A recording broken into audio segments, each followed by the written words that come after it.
Hi friends, welcome back to my channel. இன்னைக்கு நம்ம வந்து இந்த வீடியோல பாத்தீங்கன்னா இறால் பிரியாணி எப்படி பண்ணலாம்னு பார்க்கலாம். எப்போதுமே ரம்ஜானுக்கு பாத்தீங்கன்னா சிக்கன், மட்டன் பிரியாணி இந்த மாதிரி செஞ்சு எல்லாருக்குமே போர் அடிச்சிருக்கும். சோ இந்த ரம்ஜானுக்கு பாத்தீங்கன்னா டிஃபரண்டா இறால் பிரியாணி எப்படி பண்ணலாம் அப்படினு இந்த வீடியோல பார்க்கலாம். இப்போ வாங்க வீடியோக்குள்ள போகலாம். இப்போ பாத்தீங்கன்னா ஒரு panல வந்து ஆயில் ஊத்தி ஆயில் சூடானதுமே பாத்தீங்கன்னா 1 டேபிள்ஸ்பூன் வந்து சோம்பு சேர்த்திருக்கேன். அடுத்ததா ஒரு ரெண்டு பட்டை, 2 துண்டு பட்டை சேர்த்திருக்கேன். அடுத்து பிரிஞ்சி இலை சேர்த்திருக்கேன். ஒரு 2-3 கிராம்பு சேர்த்திருக்கேன். கொஞ்சமா பெப்பர் சேர்த்திருக்கேன். அடுத்து பாத்தீங்கன்னா ஏலக்காய் 2 சேர்த்திருக்கேன். இதெல்லாம் வந்து கலர் சேஞ்ச் ஆனதுமே இதுல வந்து ஒரு 3 பெரிய வெங்காயம் சின்ன சின்னதா நைஸா கட் பண்ணி இதெல்லாம் நான் சேர்த்துக்கறேன். இப்போ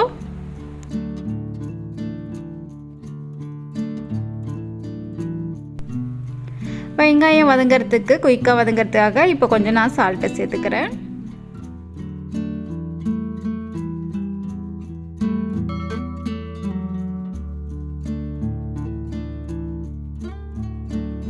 இப்போ பாத்தீங்கன்னா வெங்காயம் ஓரளவுக்கு நல்லா வதங்கி வந்துருச்சு. இந்த ஸ்டேஜ்ல பாத்தீங்கன்னா இஞ்சி பூண்டு விழுது அதுல கொஞ்சம் 1 டேபிள்ஸ்பூன் சேர்த்துக்கறேன்.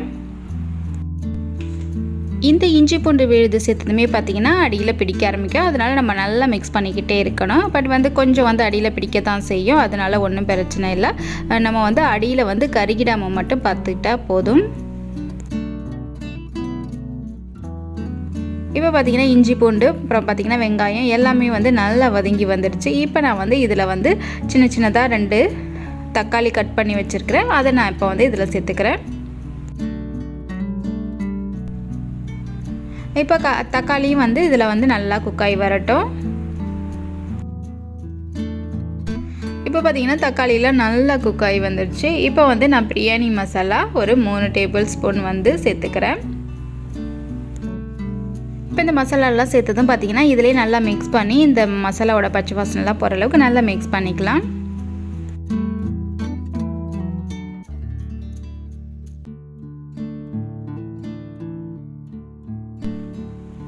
இப்போ நான் வந்து கொஞ்சமா வந்து தண்ணி ஊத்தி மிக்ஸ் பண்ணி வச்சிருக்கேன் மசாலால. அப்பதான் வந்து நமக்கு வந்து பிரான் வந்து இதுல வேகறதுக்கு ஈஸியா இருக்கும்.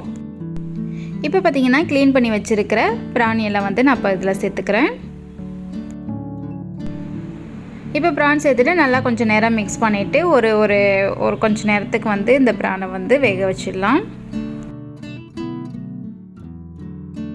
பிரான் வந்து பாதி குக் ஆனா போதும். பாதி குக் ஆனதுமே பாத்தீங்கன்னா இப்போ வந்து நம்ம எடுத்து வச்சிருக்கிற பாஸ்மதி ரைஸ் வந்து நான் இப்ப இதுல சேர்த்துக்கிறேன். இந்த பாஸ்மதி ரைஸ் பாத்தீங்கன்னா வந்து ஒரு அரை மணி நேரம் வந்து ஊற வச்சது. வாஷ் பண்ணி நல்லா அரை மணி நேரம் ஊற வச்சு எடுத்து வச்ச பாஸ்மதி ரைஸ். இப்போ பாத்தீங்கன்னா பாஸ்மதி ரைஸ்க்கு வந்து நான் 2 கப் எடுத்துக்கிறேன். 2 கப்புக்கு வந்து 4 கப் வாட்டர் வந்து நான் சேர்த்துக்கிறேன். ஏன்னா வந்து நான் வந்து ஓப்பன்ல தான் இதை குக் பண்ண போறேன். ஸோ வந்து கரெக்டா இருக்கும் குக் ஆகி வரதுக்கு எனக்கு.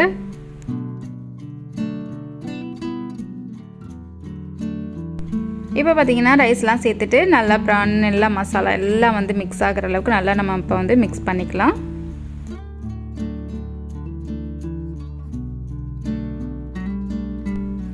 இப்போ பாத்தீங்கன்னா அடுத்ததா வந்து சால்ட் சேர்த்துக்கிறேன்.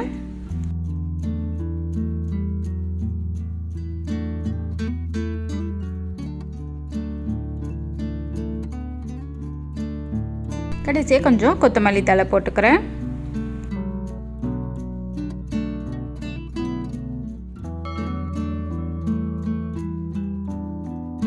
இப்போ பாத்தீங்கன்னா வந்து தண்ணி எல்லாம் நமக்கு வந்து அப்சர்வ் ஆகி வந்துருச்சு. பாத்தீங்கன்னா ஒரு 90% வந்து பாஸ்மதி ரைஸ் வந்து நமக்கு வந்து குக் ஆகி வந்துருச்சு. பாத்தீங்கன்னா தண்ணி எல்லாமே அப்சர்வ் ஆயிடுச்சு. ஸோ இப்போ பாத்தீங்கன்னா இது இப்போ வந்து நமக்கு வந்து ரைஸ் பாத்தீங்கன்னா ஒரு 90% வந்து குக் ஆகி வந்துருச்சு. ஸோ இந்த ஸ்டேஜில் பாத்தீங்கன்னா நான் ஸ்டவ் ஆஃப் பண்ணிட்டு இதை வந்து மூடி வச்சிருவேன். ஸோ இது ஆறுனதுக்கு அப்புறம் பாத்தீங்கன்னா வந்து நல்லா சாஃப்டா எல்லாமே வந்து வெந்து வந்துடும். இப்போ பாத்தீங்கன்னா நமக்கு வந்து பிரான் பிரியாணி வந்து ரெடி ஆயிடுச்சு. இப்போ பாத்தீங்கன்னா ரைஸ்லாம் பாத்தீங்கன்னா நல்லா குக் ஆகி சாஃப்டா இருக்கு. பாத்தீங்கன்னா கீழேயும் அடியிலையும் பாருங்க எந்த ஒரு இதுமே வந்து ஒட்டாம நமக்கு பெர்ஃபெக்ட்டா பிரியாணி வந்து ரெடி ஆயிடுச்சு.